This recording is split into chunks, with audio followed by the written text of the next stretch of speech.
All right, has the day finally come? Has GoPro finally been beat? Today we are talking about the Insta360 Ace Pro 2, just released, and we're going to be comparing it against a couple of offerings from GoPro, starting with what I think is my favorite GoPro ever released, the 11 Black Mini, and then, of course, because it was just released, this cute little thing right here, the brand new 2024 GoPro Hero. We're going to be going through a variety of categories and rating them, beginning with video quality.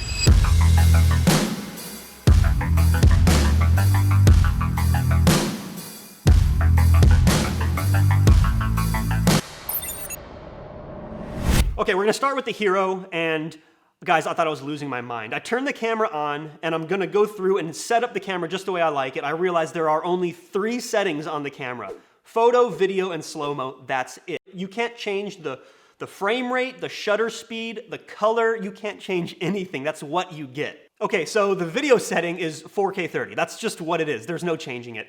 And when I did the test and I took the footage off of the camera, I was like, this looks terrible. I realized that in order for stabilization to work, again, not something you can adjust or change in the camera, you have to upload the footage to the GoPro Quick app on your phone. The phone applies the stabilization after the fact, and then you take the footage from the phone. It's this whole process. We're gonna get into it in a later section.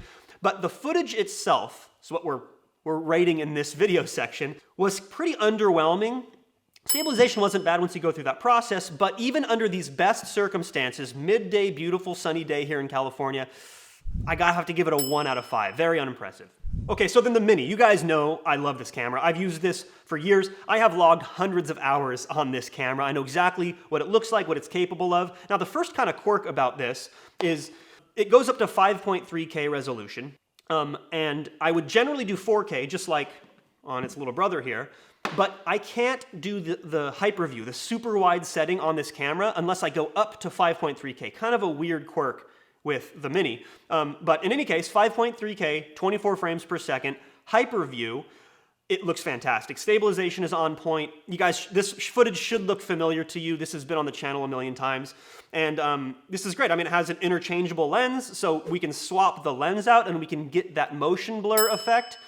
And I'm making a whole video about how I set up my cameras in order to get the most cinematic, highest quality looking footage out of an action camera. But for this category, video quality, I'm gonna give the Mini a 4 out of 5. And that brings us to the big dog, the Ace Pro 2. I mean, this thing's huge. We're gonna talk about that a little bit later. It takes really good looking footage. I mean, it better. Look how big this thing is. It's a brick. It actually takes 8K footage. I don't use it because it crops way in. I don't get that wide field of view that I like. It also does 240 frames per second at full HD, 1080p. Again, I don't use that really either because it punches in a lot. That's a little bit more usable than the 8K. But in any case, 4K 24, super wide, just like the GoPro. Stabilization's finally there. We finally have a competitor. GoPro's had that category on lock. Stabilized footage looks amazing from GoPro. Now it looks amazing on Insta360. My only critique is it's a little bit over-sharpened, a little bit oversaturated, and a little bit overexposed straight out of camera. These are settings that are very easy to change in the camera, but for that reason, I can't give it a 5 out of 5. I'll give it a 4 out of 5. All right, let's talk about battery next, because that one is pretty easy. I mean, I just charged these things to 100%, kept them all in the same settings, and then let them run until they were at 0%, until they shut themselves off. None of them overheated, by the way. And we're gonna start with the Hero. It lasted 1 hour, 41 minutes, and 50 seconds. Surprisingly good for how small and lightweight this camera is. Of course, it has this tiny little sensor, and it doesn't do any in-camera stabilization, so there's probably a reason why the battery lasts so long, but still quite impressive. Of course, the battery is built in. This is not a replaceable battery, which can be a problem. I've owned a lot of GoPros, you guys. I've had a GoPro where the battery died, no problem. Take out the battery, put in a new one. With these cameras that have built-in batteries, when the battery dies, the camera dies. So keep that in mind. All of that being said, I will give the Hero a 3 out of 5 when it comes to battery. And next up is the Mini. It only lasted 1 hour, 17 minutes, and 3 seconds.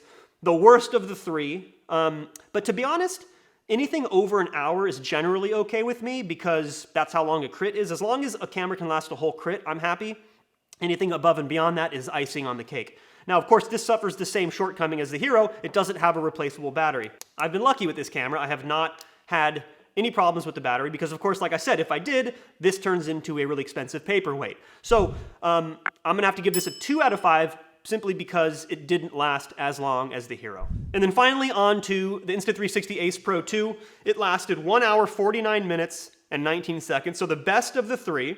And check this out. Oh, replaceable battery. That's convenient. I don't find myself swapping the batteries that often, but look, if you're like vlogging or something before the race, if you're recording the race, if you have a really long descent, if you just want to use it all day, put another battery in your pocket, no problem. You don't have to fuss with like a battery bank or something like that. So, best of the three, still not the best for action cameras, but I'm gonna give this a 4 out of 5 for battery. All right, let's do an interesting one next. Let's talk about ergonomics. Let's talk about physical attributes, form factor, fit, finish, that sort of thing. And we'll start with the Hero. This doesn't feel premium. Like there's a shocking difference when you compare these two. This thing just has glass, this is plastic. I mean, if you just look at the two lenses together, like I take this out of the box, I'm like premium. I take this out of the box, I'm like, oh, this is a budget camera, which it is. So right off the bat, like I'm not filled with confidence this is gonna stand the test of time. It is incredibly light, however. It's only 87 grams, but you know, it's still a little boxy.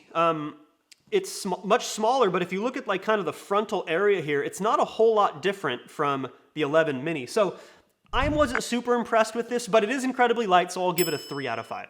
Okay, on to the Mini. Now this is also a smaller form factor GoPro.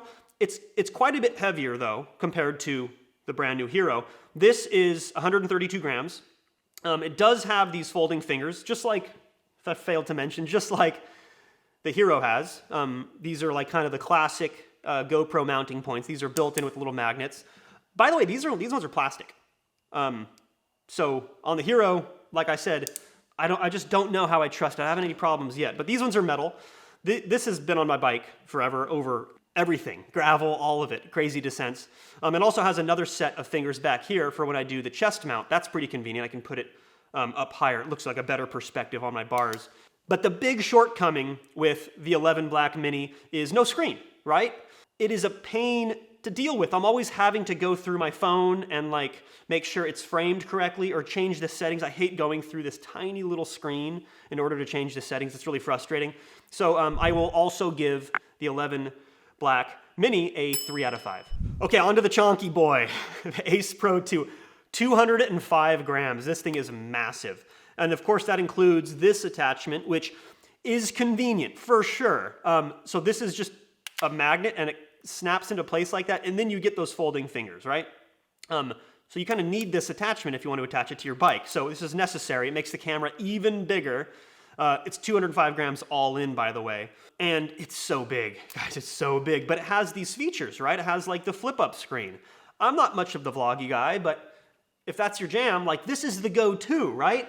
And then this quick release system is really convenient too. I found myself putting the camera on the bike, taking it off, talking into it, putting it back on the bike. I could even get another one of these and have another attachment point on the chest. So it's really convenient, but it comes at a cost, and it's just tough for me to compare it to something like that. I mean, it's a huge difference, not just in weight, but in size. It's a monster of a camera. So I have to give the Ace Pro 2 a 2 out of 5 when it comes to ergonomics. Okay, so we're on to audio quality now, and what I've done is I've gone out and I've ridden around at around 20, 25 miles an hour, and I have just pretended like I'm vlogging. So I'm just gonna let those clips run right now, and I will let you guys be the judge of what you think is the best.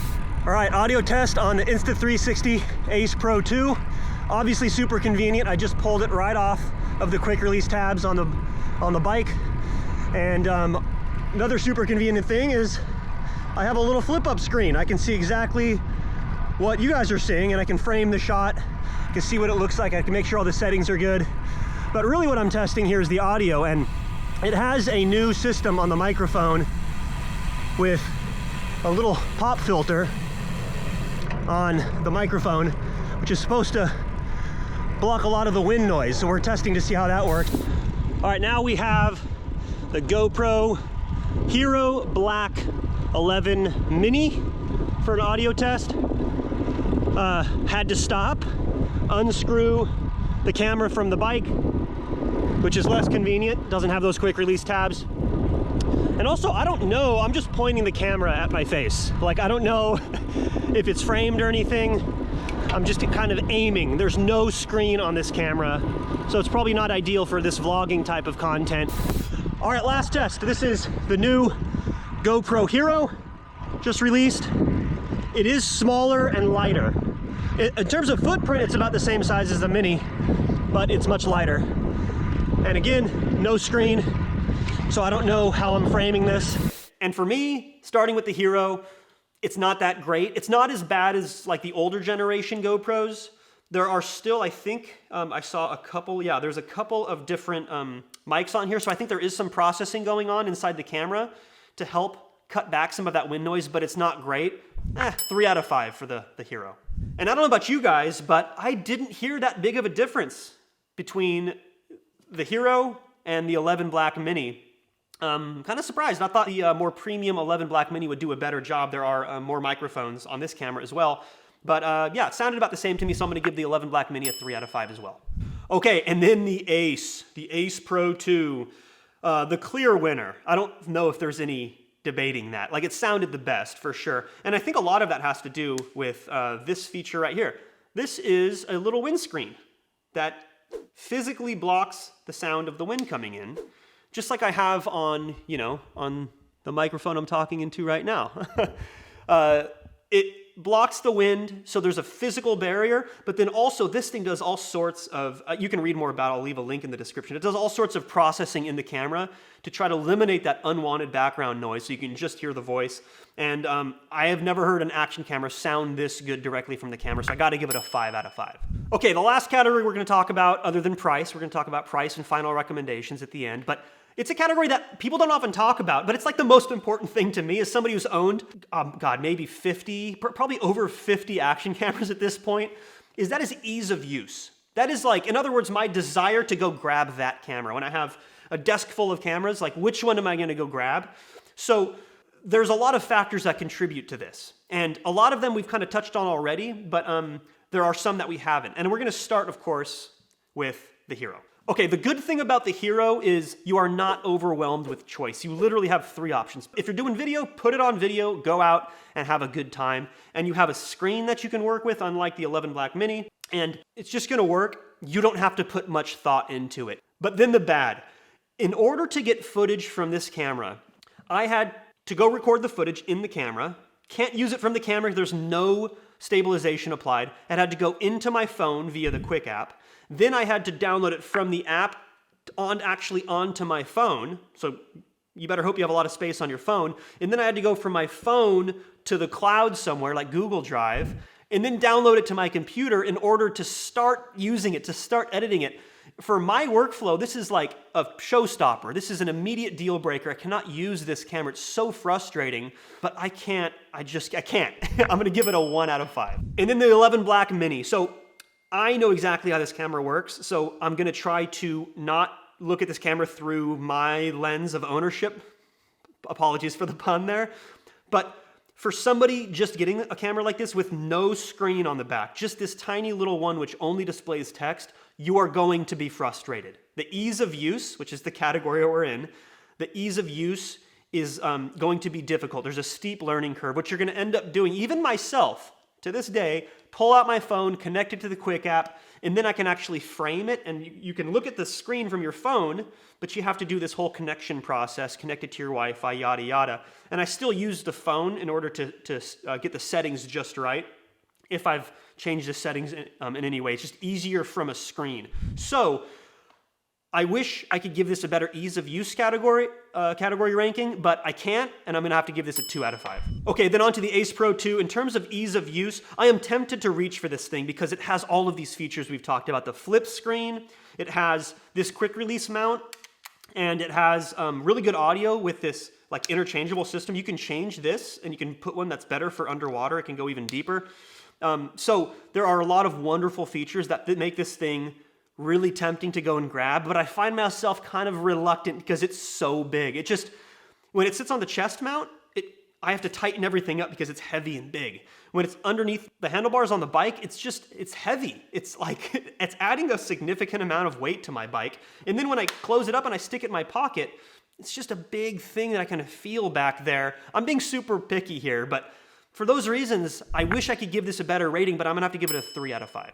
Okay, so final rankings, I've tallied everything up, and drum roll, 11 out of 25 on the Hero, 14 out of 25 on my beloved 11 Black Mini, and then an 18 out of 25 on the Ace Pro 2. Now, before you guys go pulling out your credit cards, let's talk about price, which is arguably the biggest consideration here. If you want the best, you're gonna pay for the best. The Ace Pro 2 is, I don't actually know. They haven't released the price yet. By the time you guys are listening to this, you'll know what the price is. Now, going by what the Ace Pro 1 launched at, which was $449, kind of expensive for an action camera. I heard rumors this camera, the 2, is gonna go for $399. That is still twice as expensive as the Hero.